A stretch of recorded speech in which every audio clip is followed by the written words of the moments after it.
안녕하세요. 라디오 코리아 보도국장 원영석입니다. 오늘은 라코 내러티브 15번째 시간입니다. 오늘 패널로는 이황, 심연아, 박세나, 이채원 기자가 나와 있습니다. 안녕하십니까? 안녕하십니까? 네, 여러분께서는 모두 2021년 1월 6일 연방의회 난입 사태를 기억하실 겁니다. 네, 도널드 트럼프 전 대통령이 2020년 대선 때 승리했는데 승리를 도둑맞았다 이러면서 약 100만 명의 트럼프 지지자가 워싱턴 DC에서 대대적으로 시위를 했죠. 당시 현장에서 한 명이 사망했습니다. 일부 시위자들은 연방의사당 기물도 파손했고, 트럼프 지지자였던 남가주 샌디에이고 출신 애슐리 바빗이 의회 경찰 총격에 맞아서 사망을 했습니다. 자, 그런데 이 이슈, 지금 1월 6일 의회 이슈가 다시 논란이 됐습니다. 터커 칼슨, 팍스뉴스 간판 스타죠. 터커 칼슨이 한 주 내내 그동안에 숨겨져 있던 영상들을 줄줄이 공개했습니다. 이 이슈를 첫 번째 주제로 잡았습니다. 자, 라코 내러티브 출발합니다. 네, 오늘 잡은 첫 번째 주제입니다. 1월 6일 의회 난입 사태 경찰 안내 영상 논란. 박세나 기자가 썼어요. 한국 한인 언론 중에서는 라디오 코리아만 보도를 한 것 같아요. 지난 2021년 1월 6일 연방의사당 의회 난입 사태와 관련해 의사당 내부 영상이 공개된 가운데 도널드 트럼프 전 대통령이 시위대 석방을 요구하고 나섰다.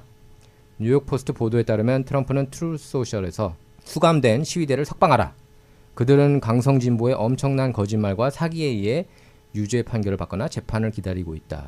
이렇게 밝혔다. 자, 팍스뉴스 터커 칼슨 투나잇 쇼. 잘 아시죠, 여러분께서. 터커 칼슨이 이제 보수 진영, 공화당 진영 팬이 많습니다. 근데 이제 터커 칼슨을 보면은 트럼프를 별로 안 좋아하는 사람이에요. 여러분께서 그걸 아셔야 돼요. 트럼프 그 문자 메시지가 한번 공개된 적이 있었는데 터커 칼슨 관련해서 I passionately hate him 이렇게 얘기했어요. 열정적으로 트럼프를 싫어한다. 그러니까 기본적으로 트럼프를 별로 안 좋아하지만 보수 진영이고 이 영상 4만 시간에 이르는 폐쇄회로 영상을 공개를 한 거예요.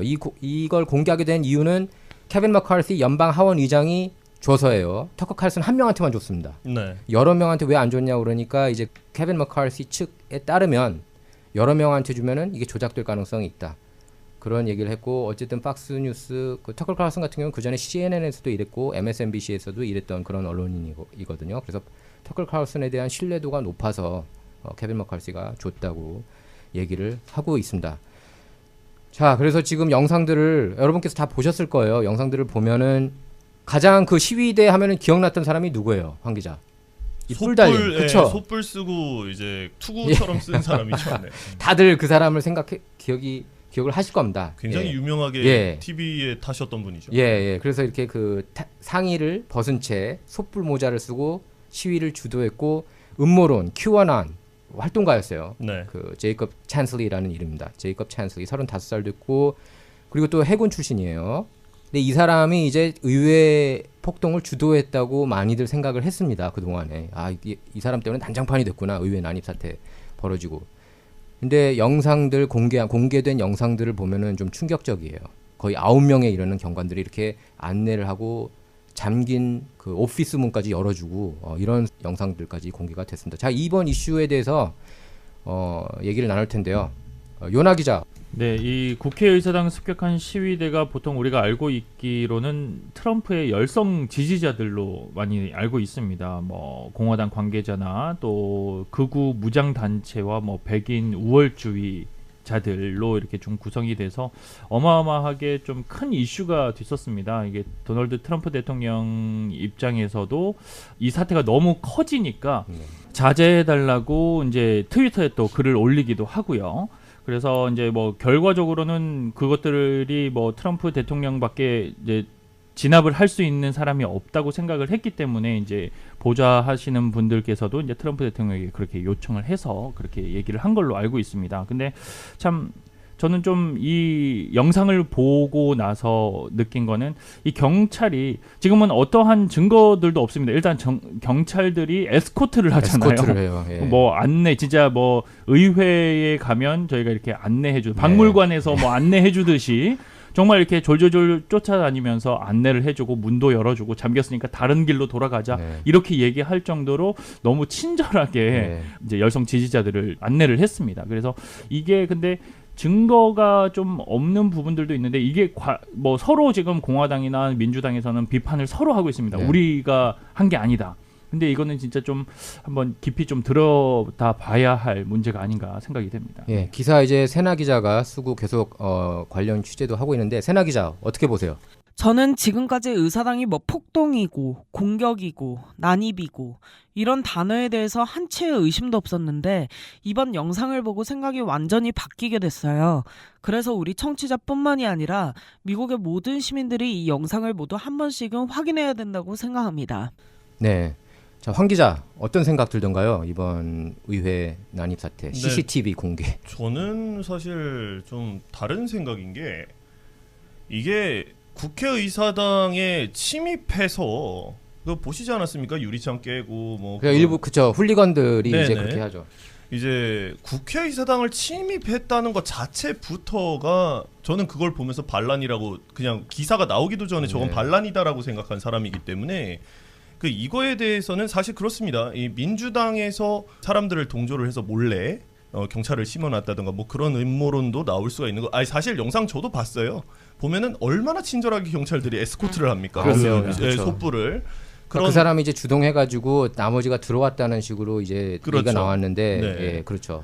저는 그걸 보면서 그렇게 생각을 했었죠. 아, 이거는 저 경찰들마저도 도널드 트럼프 대통령 지지자들이 아닐까라는 생각도 해봤고요. 네. 예, 왜냐하면 내부 동조자가 있어야 문을 열고 들어갈 그렇겠죠. 수 있는 거 아니겠습니까? 그렇겠죠. 그 철옹성 같은 국회의사당을. 그리고 또 하나는 이제 공화당 입장에서 이거를 정말 저는 이 4만 시간 영상이 정말 싹 다 공개가 돼서 어떤 일들이 일어나는지를 봐야 된다고 생각해요. 네. 지금 서로를 누구를 뭐 비난하고 왜냐하면 아무런 증거가 없지 않습니까? 이런 뭐 챈슬리 이 사람 같은 경우에는 워낙에 TV에 많이 출연 솥불. 예, 많이 나왔기 때문에 많이 나왔기 때문에 이제 가장 타겟이 됐던 사람이고 일단 저 같은 경우에는 그 영상을 보면서도 그래도 국회의사당에 들어간 거 뭐 경찰이 안에서 내부 동조를 했든 어쨌든 간에 이건 반란이다라고 생각은 바뀌지는 않았던 것 같아요. 예, 황 기자가 그럼 그 경관들도 같이 기소해야 된다는 얘기네요. 네, 저는 네. 그렇게 생각합니다. 왜냐하면 국회의사당이라 하면 민주주의의 중심이지 않겠습니까? 모든 국가들이 다 그렇죠. 한국도 그렇고요. 저는 만약에 이게 저 사실 확인이 된다면 그 경찰들까지도 싸그리 기소를 해야 되지 않나라고 생각을 합니다. 네, 그 경관들 참고로 경관 중에 그때 의회 경관 중에 한 명이 사망했고 예. 그 다음 날이죠. 그 다음 날에 한 명이 사망했고 이후에 4명이 자살을 했어요. 그래서 왜 자살을 했느냐 놓고도 각종 음모론이 나오고 있습니다. 예, 세나 기자. 제 생각은 브라이언 식닉이라는 경찰은 그 의사당 폭동이 있은 이후 이튿날에 뇌졸중이 2번 왔다고 해요. 그래서 실제로 검시관이 자연사로 사망한 것이라고 발표했습니다.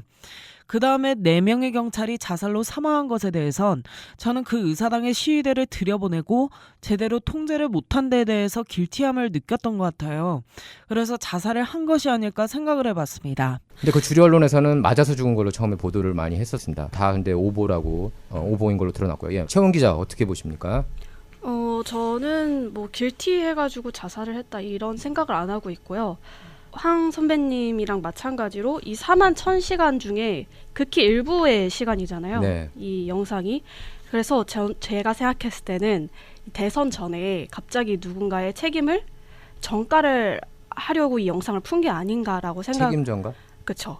누구한테 이 책임전가? 폭동에 대한 책임을 이제 민주당 쪽에 행정부 쪽에 책임을 전가하려는 건 아닌가. 이제 영상을 푼 것 자체가 그러니까 시기 얘기하는 거죠. 이제 곧 시기를 있으면 말하는 대선인데. 거죠. 곧 있으면 대선인데 네. 갑자기 이제 대선은 그리고 원래 내년인데. 대선 앞서서 이제 여론을 형성을 하려는 게 아닌가라고 생각을 네. 하는 거죠. 케빈 메카시가. 그리고 터커 칼슨도 이 영상을 공개를 하면서 마치 대부분이 평화 시위를 하는 것처럼 묘사를 하고 있는데 폭동을 한 건 일부분일 뿐이다 라고 얘기를 하고 그래서 저는 일단 4만 1000시간이 진짜 네. 다 풀려야 된다고 생각해요. 예. 저도 그렇다고 봐요. 다 풀려야 된다고 보고 일단 가장 문제가 되는 게 거기 이제 FBI 요원이 한 4명인가 있었다고 그래요. 4-5명 지금까지 알려진 거는. 그리고 레이 앱스라는 사람이 있습니다. 레이 앱스가 FBI를 위해서 일했느냐 안 했느냐. 청문회 때 크리스토퍼 레이 FBI 현 국장을 상대로 질문이 갔어요. 상원의원 한 명이 질문했는데 대답을 묵비권 행사했어요. 대답을 안 했어요. 그래서 레이 앱스 같은 경우에 보면 아까 영상들 저희가 이제 틀 텐데 그 장면 쳐들어가자 이 얘기를 해요. Okay, folks, spread the word. As soon as the president's done speaking, we go to the Capitol. The Capitol's this direction. He's done speaking. We are going to the Capitol. Where our problems are. 그리고 거기 있는 바리케이드를 이렇게 열어 제쳤다고 그래요. 레이 앱스가. 그래서 들어가자. 그래서 일부에서는 그렇게 얘기를 하고 있습니다. FBI가 이걸 주동한 거 아니냐. 그래서 지금 여기 관련돼서 트럼프가 특검 조사를 받고 있거든요. 잭 스미스 특검 조사를 받고 있는데 결국에 특검 조사가 깊이는 개입 못할 거다. 그런 얘기까지 나오고 있습니다. 왜냐하면 결국에 법무부를 조사해야 된다. 지금 레이 앱스 같은 경우에 FBI가 관련된 게 드러나면은 또 이게 내러티브가 또 한번 바뀌는 거거든요. 그래서 레이 앱스에 대해서 세나 기자 어떻게 생각하는지 말씀해 주세요. 아니 우리 민중의 지팡이라고 불리는 경찰, 그 경찰에서도 가장 정점에 있는 FBI가 신성한 의사당 앞에서 시위대를 이렇게 시위를 주도하고 그 다음에 시위대를 의사당 안쪽으로 안내를 하고 이끌어갈 수 있는지, 저는 지금 수감돼 있는 챈슬리보다 이분이 먼저 감옥에 들어가야 되지 않을까 그런 생각을 해봤습니다. 예, 근데 레이 앱스는 풀려났어요. 레이 앱스는 기소되지도 않았고 지금 그게 가장 큰 문제입니다. 그러니까 챈슬리도 문제지만 쳐들어가자라고 주동을 한 게 벌써 여러 영상을 통해서 드러났는데 레이 앱스는 왜 기소되지 않느냐, 왜 체포되지 않느냐. 지금 그 4년형 받았죠? 챈슬리가 40개월형, 41개월형을 받았고 지금 2년을 이미 살았고. 그래서 이 영상대로면은 경관들이 책임을 지거나 아까 황 기자가 얘기한 것처럼 경관들도 맞습니다. 공범이거나 아니면은 챈슬리를 풀어주거나 제가 볼 때도 그 둘 중에 하나예요. 지금 근데 보면은 이게 사실 가장 약한 사람이 만에 하나 이 양쪽에서 이제 누군가에게 책임을 씌운다면 아마 챈슬리가 제일 타격을 입겠죠. 왜냐하면 가장 권력이 없고 약한 사람이니까요. 그게 문제인 거예요. 네. 예, 지금 권력이 그래서 없고 제가 약한, 아까 말씀드린 거는 채원 기자도 아까 얘기를 했습니다만 결국엔 이 4만 시간의 영상이 모두 풀려봐야 되지 않을까라는 생각이 들고요. 그리고 아까 또 하나 짚었던 것이 시기라고 생각을 하는데 네. 아까 채원 기자가 말을 했습니다만 지금 이제 내년이긴 하지만 벌써 3월입니다. 보통 이제 1년여 동안 이제 캠페인을 할 것이고 이제 그 가운데서 이제 치열한 경쟁을 하게 되는데 더군다나 이제 케빈 메카시한테 혼자 있는 영상을 이제 풀겠다라고 하는 건 뭔가 있다는 얘기고, 그리고 이게 뭐든 간에 사실이 드러나면 이거는 대선의 키포인트가 될 거예요. 예, 근데 사실 이게 사실 악토버 서프라이즈라는 말이 나오잖아요. 어차피 지금 좀 시간이 남아 있고 2024년 대선 그리고 보통 10월에 빅뉴스들이 많이 터집니다. 보면은. 근데 지금 이제 1월 6일 위원회 여러분 기억하실 거예요. 1월 6일 위원회를 통해서 이거 위원회들이 다 본 영상들이에요. 이게 체크 마크가 다 들어가 있었대요. 근데 여태까지 나온 영상 중에 그 대목은 없지 않았습니까? 어쨌든 챈슬리가 이렇게 경찰 안내를 받고 있는 그 영상들은 왜 숨기고 있었느냐? 그 책임은 피하기가 힘들 것 같아요. 그 공개할 거면 다 공개해야 되는데 그냥 난동 부리는 거야. 뭐 CNN, 팍스뉴스 여기저기 다 이미 봤던 거고 그 외에 다른 그 내부 영상들을 공개를 했어야 되는데 이번에 공개가 될 수 있었던 것도 작년에 공화당 연방 하원을 승리했기 때문이에요. 졌으면은 이거 공개 안 됐습니다. 그렇죠. 연방 하원을 잡았기 때문이고 지금 법사위원 짐 조던 의원 같은 경우는 이거 낱낱이 파헤치겠다고 얘기를 했어요. 일단 예. 공화당 측에서 이 CCTV 영상을 공개를 했다는 거는 일단은 이 잘못을 민주당 쪽으로 좀 넘기겠다는 그렇죠. 의도거든요. 그렇겠죠. 근데 저는 좀 이해가 안 되는 부분이 어쨌든 그 시위대는 트럼프를 옹호하고 지지하는 사람들이 의사당을 쳐들어온 거고 그거를 도왔다는 세력은 경찰이 도왔다는 세력인데 경찰도 그러면 그들과 한 통속이 아닌가라고 추측을 할 수가 있잖아요. 그렇게 되면 어떻게 보면 공화당 입장에서는 민주당을 견제하고 하는 부분이 아니라 자기들이 좀 다시 좀 이런 것들을 뒤집어 쓸 수 있는 가능성이 있는데도 불구하고 이 영상을 좀 2년간 숨겼다가 이제 오픈을 했다는 것 자체가 조금 이해가 안 되는 부분들이 좀 있습니다. 사실 그게 만약에 그렇게 된다면 나중에 되면 자폭이거든요. 그렇죠. 네. 예, 그래서 1월 6일 위원회 멤버 중에 리스 체이니 있었습니다. 리스 체이니가 다 누군지는 아실 거예요. 딕 체이니 전 부통령의 딸. 그리고 굉장히 이제 안티 트럼프 인물입니다. 트럼프가 왜냐하면 평소에 조지 W 부시 굉장히 많이 비판했어요. 트럼프가 사실 공화당이긴 하지만 아웃사이더잖아요. 그래서 기존에 있는 공화당원들을 엄청나게 많이 비판을 했습니다. 사실 조지 W 부시는 미국 역사상 가장 우둔한 대통령이다까지 얘기를 했던 사람이라서 공화당 기득권이 별로 안 좋아하죠, 트럼프를. 그건 여러분께서 아실 겁니다. 그래서 리스 체인이 이런 의원들이 일부러 이런 영상들을 숨겼다. 이걸 공개할 거면 다 공개해야 되는데 이걸 통해서 저희들이 경관들의 이슈도 알게 된 거잖아요. 경관들이 공범이든 뭐든 간에 의사당에 들어가게 된 거는 그 전까지는 다 쳐들어가서 들어간 걸로 알았는데 이렇게 에스코트를 받아서 문 따주고 이런 어처구니 없는 영상이 나와서 이게 논란이 제가 볼 때는 가라앉지 않을 거예요. 벌써 이게 가장 큰 이슈로 떠올랐어요. 보수 진영에서는. 근데 지금 그 보수 진영에서도 여러분께서 아셔야 되는 게 다 이걸 동조하는 건 아닙니다. 그렇겠죠. 예를 들면 맞습니다. 미치 머카너 상원 원내대표 같은 경우에는 터커 칼슨을 비판했어요. 왜냐하면 미치 머카너는 상원 원내대표긴 하지만 트럼프하고 척을 두고 있는 사람이거든요. 트럼프를 굉장히 또 안 좋아하는.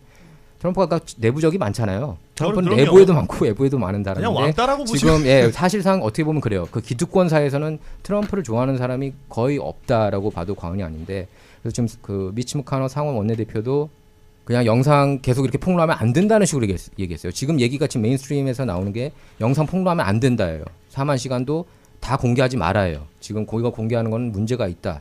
그렇게 얘기했고 척 슈머 상원 원내대표조차 이거 계속 공개하는 건 문제 있다. 공개하는 팍스뉴스 회장 루퍼트 머독 책임지고 터커 칼슨 책임져라. 이걸 왜 공개하느냐 이런 식으로 나오고 있어요 벌써. 저는 그 부분에서 척 슈머에게 좀 실망했어요. 왜 국민의 알 권리를 위해서 정말 투명한 그런 사건을 보여주기 위해서 영상을 다 공개해야 되는 게 맞는데 왜 영상을 메카시 의장이 제공을 했냐 이렇게 비난하는 걸 보고 아직도 우리 알 권리를 계속해서 제한하려고 하는구나 그런 생각을 했습니다. 최원 기자. 네, 제가 봤을 때는 뭐 민주당 측의 의견도 그렇고 척 슈머 의원 측의 의견도 그렇고 이게 비밀 어쨌든 노출이 된 거잖아요. 그래서 4만 1,000시간까지 저는 아까 4만 1,000시간이 공개돼야 된다고 얘기를 하긴 했는데 네. 이게 모든 게 공개가 되면은 의사당 내부의 모든 구조적인 그런 부분이라던가 이게 다 공개가 되면은 어쨌든 대중에게 이런 비밀들이 공개된다는 것 자체가 좀 위험해지지 않을까. 경찰들도 시위 관련 마찬가지고. 영상들만 공개하자고 한 거거든요. 그 4만 네. 1,000시간이 시위 관련. 그래서 그 뭐 구조적인 거는 잘 모르겠어요. 그런 문제점에 대해서는 아직 나온 게 없는데 그런 것 같아요. 트럼프를 2024년 대선에 어떻게든 출마시키지 않아야 된다는 게 기득권의 생각인 것 같습니다. 제가 볼 때는 민주당은 물론이고 공화당 내부에서도 지금 아마 느껴지실 거예요. 지금 드산테스를 더 기득권 쪽에서는 밀고 있습니다. 트럼프는 워낙에 이제 아웃사이더고 그동안에 사실 내부 그 치부들을 많이 폭로를 했어요. 트럼프가 입으로도 뭐 미국도 나쁜 짓 많이 했다.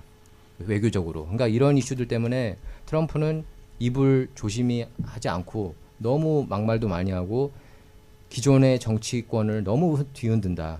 그래서 트럼프 같은 사람은 출마하면 안 된다라는 게 기득권 내에서는 공화당 기득권 내에서는 그게 굳건하게 형성되어 있다는 게 많이 느껴져요. 네, 이번 영상 공개를 통해서 트럼프의 입장도 조금 논란이 네. 되고 있습니다. 지금 이제 시위대가 어쨌든 이 국회의사당을 습격한 시위자들이 그렇게 한 게 좀 정당화 됐다 이런 식으로 지금 좀 얘기를 하고 있거든요. 네. 어쨌든 간에 이 국회의사당을 침입하고 침범한 이 시위대의 행동들은 분명히 잘못된 부분입니다. 그렇죠. 그렇기 때문에 기물 파손하고 이런 그렇죠. 사람도 네, 있었죠. 네. 그렇기 때문에 이거에 대해서 플리건데. 정당화를 할 수 없고 그리고 지금 제이콥 챈슬리를 또 석방을 해라. 지금 이렇게까지 일부에서는 얘기를 하고 얘기하고 있는데 있어요. 거기에 대한 부분들은 분명히 잘못된 부분에 대한 벌을 받는 부분이기 때문에 거기에 대해서는 뭐 합당하고 정당화될 수 없다고 생각을 합니다. 네, 제이콥 챈슬리 같은 경우에는 그 의사당 안에 들어가서 경관들에게 감사까지 표했어요. 나를 여기까지 안내해줘서 이런 경관들한테. 그러니까 경관들 책임론이라든지 아니면은 챈슬리를 뭐 풀어주든지 저도 이게 둘 중 하나인 것 같아요. 결국에 경관 책임론까지 가야 될 것 같은데. 그런데 전에 영상을 보니까 챈슬리가 뭘 잘못했는지 모르겠어요. 경찰이 문 열어서 들어갔죠. 그 다음에 들어가서 아까 말씀하신 바와 같이 감사 기도도 올렸죠. 의사당에 너무 많은 사람들이 들어가다 보니까 집기들이 엉클어진 모습이 있었는데 그런 집기들을 정리하는 모습도 봤거든요. 제가 조금 더 알아봤는데 올해 1월 기준으로 1월 6일 의사당 난입과 관련해선 1,000여 명이 기소가 됐다고 해요. 저는 그 기소가 드랍돼야 된다고 생각을 하고 챈슬리 같은 경우에는 전과 삭제와 더불어 금전적 보상까지 그 감옥에서 보낸 시간에 대한 금전적 보상까지 이루어져야 된다고 생각합니다. 예, 지금 어쨌든 뭐 양쪽 진영에서 지금 여러 가지 얘기가 나오고 있는데 챈슬리를 풀어야 된다는 얘기도 지금 어쨌든 탄력을 받았어요. 그전에는 없던 얘기잖아요. 다 같이 비판했는데 그런 얘기들이 나오고 있고 어쨌든 뭐 BLM하고 또 비교를 또 해야 하고 있어요. 공화당 진영에서는 보수 진영에서는 1월 6일 사태로 그래 한 명 죽었다. 근데 한 명이 죽은 게 맞아서 죽은 것도 아니고 뇌졸중으로 사망한 거 아니냐. 그리고 근데 BLM하고 안티파 같은 경우에는 기물 파손도 더 크게 했고 수십억 달러에 달하는 재산 피해를 줬고 약 30명이 사망을 했는데 왜 여기에 대한 비판은 그러면 없는 거냐 이렇게도 그 얘기를 하고 있어요. 어떤 중도 논객이 그렇게 얘기를 했습니다.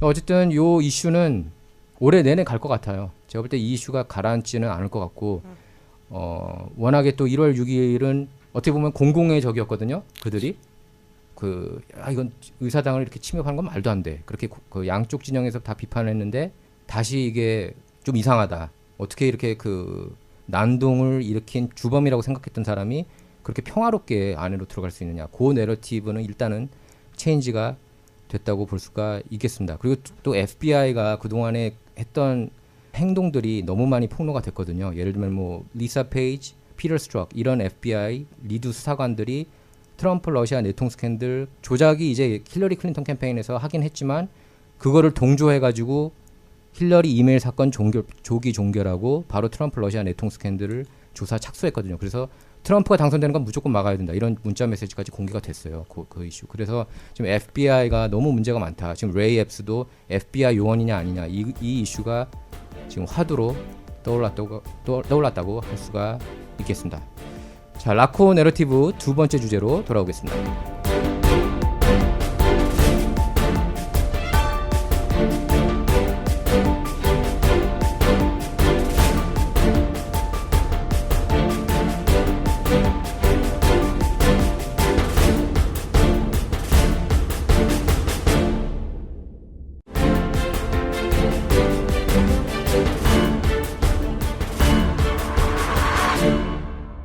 자, 라코 내러티브 두 번째 주제입니다. 주제는 이겁니다. 아시안 유권자 공화당 지지 상승, 민주당 몰표는 옛 이야기. 여기 계신 요나 기자가 썼는데요. 기사 잠깐 짧게 읽도록 하겠습니다. 자, 민주당에 몰표를 줬던 아시아계 유권자 사이에서 공화당에 대한 지지도가 급상승하는 것으로 나타났다. 뉴욕타임스는 아시아계 유권자들이 많은 뉴욕을 비롯해 미 전역에서 이 같은 변화가 확인되고 있다고 보도했다. 자, 아시안 미국인 권익 보호를 위한 인권단체 아시아법률재단에 따르면 지난해 11월 중간선거에서 아시아계 유권자 64%가 민주당에 32%는 공화당에 투표했다. 이렇게 보도가 됐는데 최원 기자 어떻게 생각하십니까?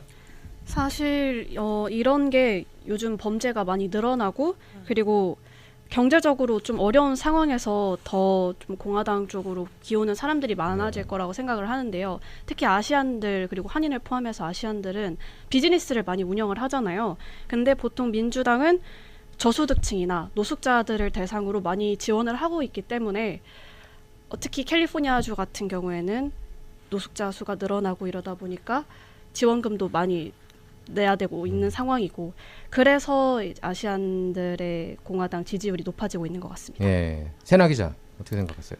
저는 최근에 일련의 사건을 통해서 사람들의 마음이 공화당 쪽으로 돌아가고 있다고 생각하는데요. 가장 최근에는 오하이오 화물열차 탈선 사고가 있었는데 거기에 바이든 대통령보다 아니면 교통부 장관인 부티지지보다 트럼프가 먼저 가서 물도 나눠주고 그러면서 주민들하고 농담도 섰고 그런 위안을 주는 그런 모습이 사람들의 동감을 샀다고 생각합니다. 황 기자 어떻게 생각하세요?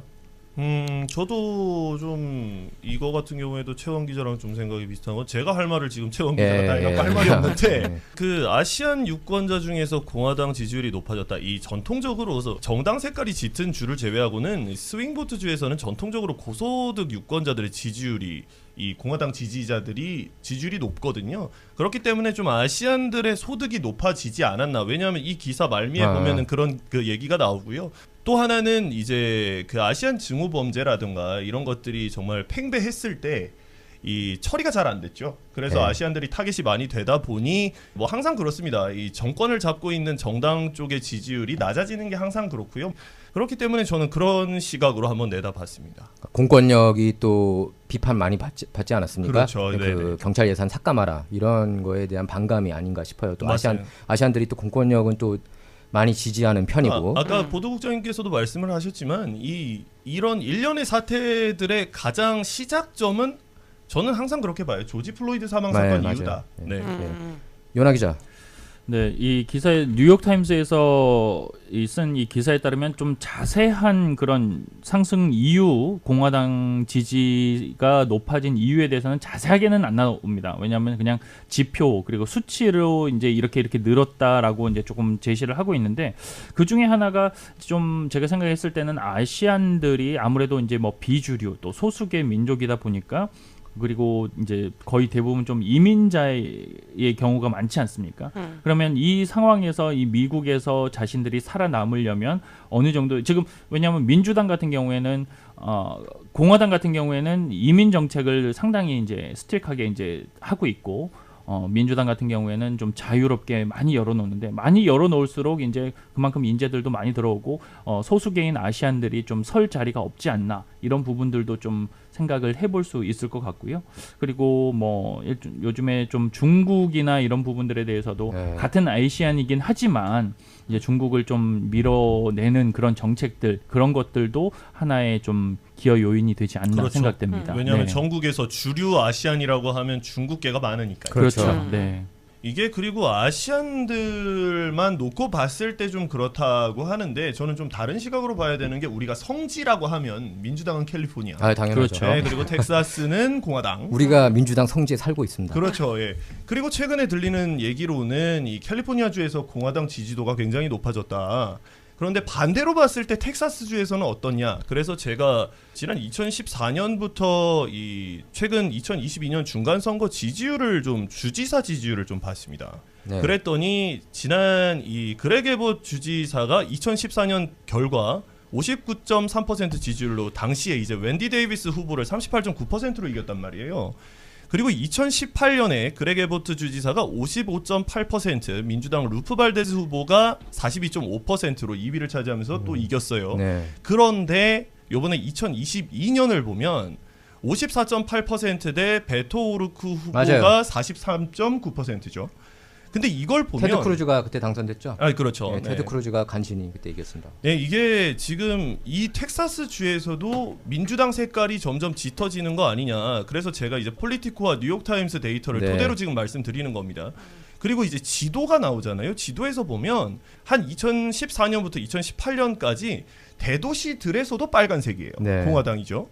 아, 그래요? 네, 그렇습니다. 그런데 2022년 중간 선거를 보면 이 휴스턴, 어스틴, 달라스까지 이제 대도시죠. 텍사스 대도시인데 여기가 파란색입니다. 맞아요. 네. 그 대도시에서는 지금 대부분의 그러니까 방금 말씀드린 이 도시들은 텍사스주에서 탑3 안에 드는 대도시죠.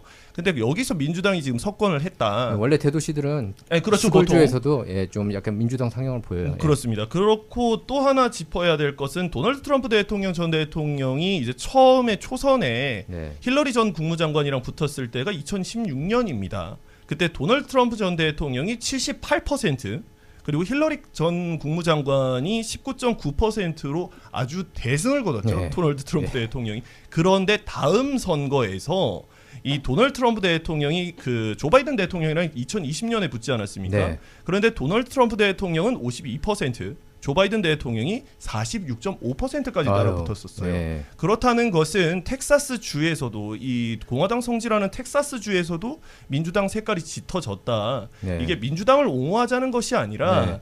이게 지금 그냥 있는 현상 그대로 얘기하는 네, 거죠. 그렇죠. 그러니까 이게 캘리포니아 주에서도 그렇고 이 텍사스 주에서도 그렇고 왜 각 정당 색깔이 짙은 주에서는 이슈들이 있지 않습니까? 특히 총기라던가 낙태법. 제가 이제 쭉 이제 기사들을 봤더니 종합을 해서 이 통계를 내봤더니 가장 탑 이슈는 그거였습니다. 낙태법과 총기. 네. 이 공화당에서는 총기 규제가 굉장히 좀 완화돼 있는 곳이지 않습니까? 아무래도 그렇죠. 그렇다 보니 그런데 이제 그 당시에 이제 총기 사건들이 난사 사건들이 일어났고요. 그러다 보니까 텍사스주에서는 이거 봐라 총기 옹호하다가 이렇게 된 거 아니냐. 낙태법도 여성 지지자들이 민주당 쪽으로 많이 돌아선 거죠. 캘리포니아주에서는 반대로 아니 이거 총기 규제 너무 강화하는 거 아니에요? 그다음에 이 낙태법을 이렇게 풀어주면 나머지는 어떡합니까? 이런 반발심 그리고 현상들 때문에 이런 사건, 이런 현상들이 일어나는 거 아닌가? 또 저는 트랜스젠더 이슈도 그렇습니다. 그렇죠. 그래서 예. 여기 보수 물결이 조금 치고 있고. 근데 캘리포니아 주민들이 텍사스 많이 갔다 그래요 또. 그렇죠. 그러니까 이제 서로 맞는 지역을 찾아가는 거겠죠. 그렇겠죠. 저희가 그래서- 내러티브에서도 다뤘지 않습니까? 네. 2주 네. 탈 캘리포니아화 네. 화가 되고 있는데 네. 그런 이제 민주당의 성향을 가진 사람들이 이제 다른 곳으로 가다 보니까 그 뿌리가 좀 자꾸 넓어지는 것 같은 거. 예, 그러니까 뭐 유타에서도 받아들이기 싫어하고 또 텍사스주에도 빌보드에 그런 광고도 있다고 그런다. 당신의 정치 성향은 가져오지 마라.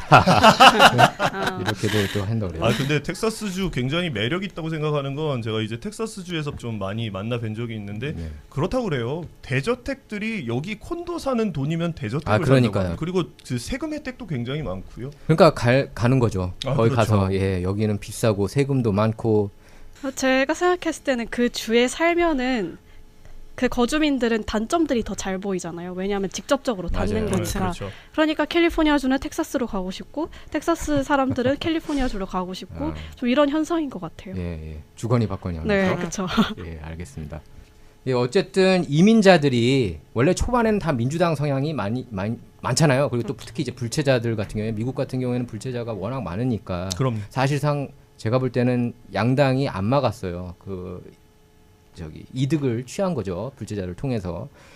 근데 이렇게 이민자 2세, 3세, 4세로 이렇게 가면서 당연히 이제 여러 가지 다른 아이디어들도 섭렵하게 되는 거고 그래서 이제 공화당도 지지자가 많아지는 게 아닌가 싶어요. 이렇게 이민 역사도 이렇게 길어지다 싶으면은 뭐 저희 주변에도 많지 않습니까? 뭐 한인들이라고 다 민주당 성향 지지.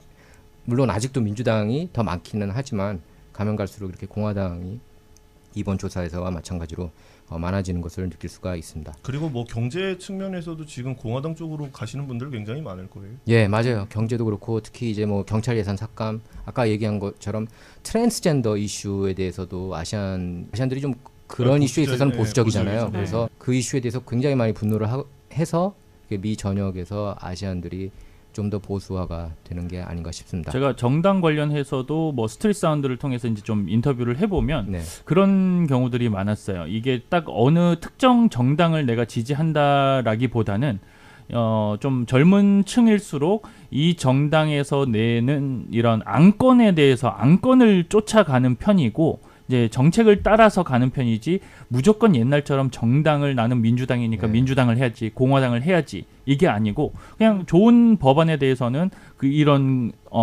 공화당을 지지하고 또 민주당에서 좋은 법안을 냈을 때는 또 그런 법안을 지지를 하고 이런 식으로 좀 중도를 지키는 그 예. 분위기가 젊은 층에서는 좀 많이 있는 것 같더라고요. 네, 생각이 좀 깊어지는 게 아닌가 싶어요. 아무래도 당연히 처음에는 민주당 이민자 뭐 이렇게 해가지고 찍는데 이제 오래 살고 좀 경험도 하고 공부도 하다 보면은 이게 요런 법안들이 있구나, 뭐 시의회가 있구나, 뭐 로컬 정부가 있구나, 주 정부가 있구나. 사실 처음에 이민자들은 모르잖아요. 그런 게 다 모르죠. 있는지도. 예. 근데 이제 점차 이제 알게 되면서 지식이 이렇게 쌓이면서 이제 그 정치 성향도 다양하게 이렇게 나눠지는 게 아닌가 싶습니다.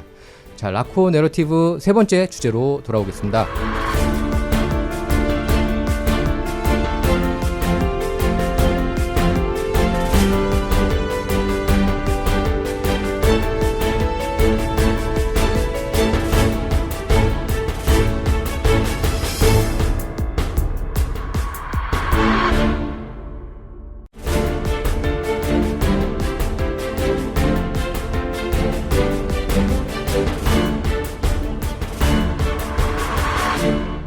자, 라코 내러티브 세 번째 주제는 영화 얘기할게요. 영화관 얘기를 하겠습니다. 너무 비싸요 요즘. 예, 영화 관련돼서 이거 재밌는 뉴스가 하나 나왔습니다. 이게 사실 이게 한 3, 4주 전부터 이 뉴스들이 계속 나왔어요. 이게 차등제. 그렇죠? 기사 먼저 읽겠습니다. 저희 라코의 라디오 코리아 웹사이트에 있는 기사인데요. 자, 영화표도 마치 콘서트나 운동 경기 표와 마찬가지로 좌석 위치에 따라 가격에 차등을 두는 정책을 영화관 체인점들이 시험하고 있다. 대형 멀티플렉스 체인 AMC는 좌석 위치에 따라 영화표 가격을 달리하는 정책을 저녁 시간대에 시행 중이다. 그래서 영화관 업계가 그동안 표 가격을 똑같이 받는 관행을 전통적으로 유지해 왔지만 요즘은 달라지고 있다. 예, 이런 뉴스인데 황 기자 어떻게 생각하세요? 이렇게 그 차등제 두는 거. 굉장히 좋아합니다. 아, 이거. 그래요? 네, 저는 이걸 들었을 때 내 생각이랑 같구나.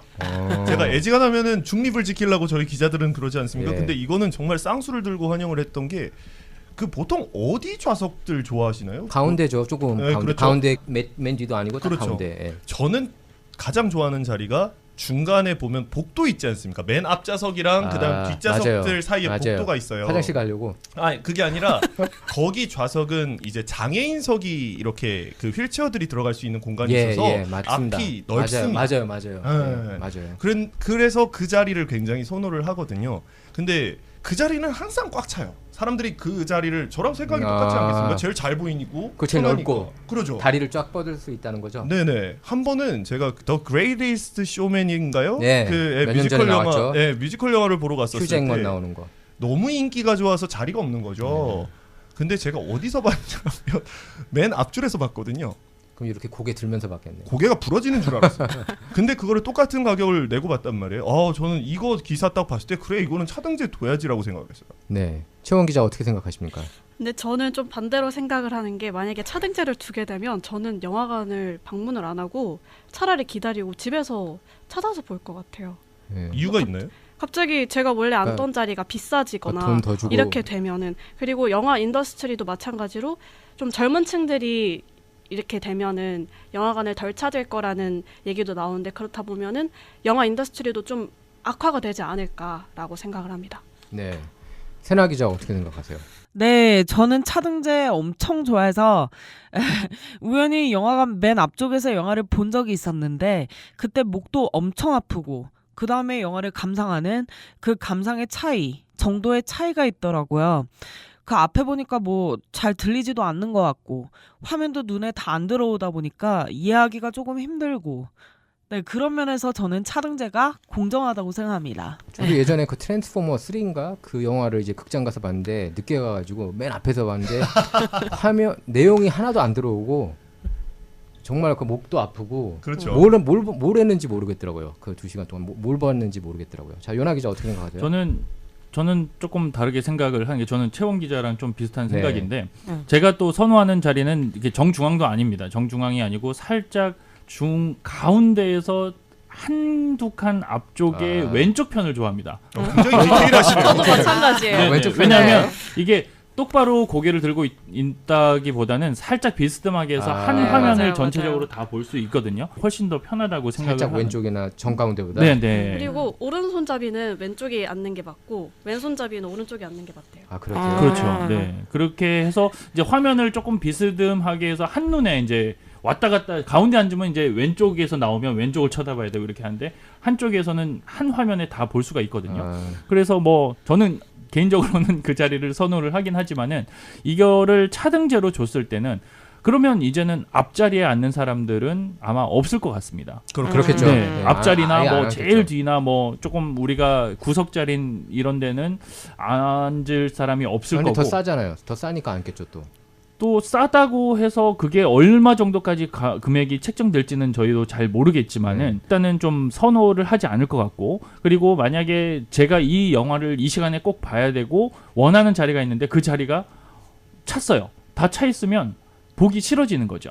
그러면 다음 영화를 기다려야 되는 거고 또 스케줄이 안 맞다 보면 또 이렇게 넘어갈 수도 있는 부분이고 그리고 내가 이 책정된 돈을 지불을 하고 영화를 봤는데 내가 거기에 대해서 만족을 못 느끼겠다. 이게 네. 불공평하다라고 또 생각이 들 수도 있잖아요. 예. 그렇기 때문에 그런 부분에 대해서는 분명히 불만을 가질 사람들이 있을 거고요. 예. 그래서 좀 여러 가지 뭐로 조금 뭐 좀 시행착오도 좀 겪고 이렇게 단계적으로 발전을 해놔야 되겠지만은 영화관 이 AMC에서 일단은 시작을 했긴 했지만 좀 부담도 크지 않을까 생각을 합니다. 만약에 제일 앞자리 구석자리 이런 것들은 일단 빼야 되거든요. 이제는 빼고 다른 위치를 선정을 해서 좌석을 다시 늘리고 해야 되기 때문에 그런 부분에서도 조금 생각해 볼 필요가 있지 않을까 생각합니다. 예. AMC가 사실 그 밈 주식 아니었어요? 그렇죠. 밈주로 이게 원래 $2 했던 주식이 $70까지 올랐었고, 그렇죠? 지금은 다시 곤두박질 쳤죠. 그래서 곤두박질 쳐서 이런 꼼수를 부리고 있다 이런 비판도 또 나오더라고요. 그 어떻게든 주가를 다시 올리려고 이런 식으로 꼼수를 부리는 거 아니야. 또 일각에서는 아니 그래도 극장은 이렇게 똑같이 가격을 그 부익부 빈익빈 그런 거 없이 다 같이 똑같은 돈을 내고 이렇게 다 같이 함께 보는 그런 장소였는데 이제 극장에서마저 돈 있는 사람 우선주의가 도입됐다 이렇게 비판하는 목소리도 있는데 어떻게 보세요 거기에 대해서는? 저는 좋은 것 같아요. 왜냐하면 이 이전에 미국 영화관은 우리가 표만 사면 무더기로 우르르 들어와가지고 그 먼저 앉는 사람이 임자였잖아요. 근데 이제는 선택의 폭이 넓어지면서 우리가 그때 우리가 돈이 좀 없다 그러면 싼 좌석을 선택할 수 있고, 그리고 이 영화만큼은 내가 정말 풀리 즐기고 싶다. 그러면 좀 비싼 좌석을 선택할 수 있는 그런 선택권이 넓어져서 저는 좋은 것 같아요. 네. 방금 개인적인 생각은 이제 차등제 얘기를 했는데 부익부 빈익빈이라는 측면에서 보면 차등제는 좀 불공평하다. 예. 아니 뭐 저희가 뭐 영화표 값 없겠습니까? 아니 정말 그렇죠. 극빈층은 없지만 무슨 얘기인지 알겠어요. 예. 정말 보고 싶으면 일불 더 내라. 그럼요. 예, 저는 그 블록버스터 같은 경우에는 무조건 영화관 가서 봅니다. 네. 저 같은 경우에는 그런 영화 애호가들이 있지 않겠습니까? 그렇죠.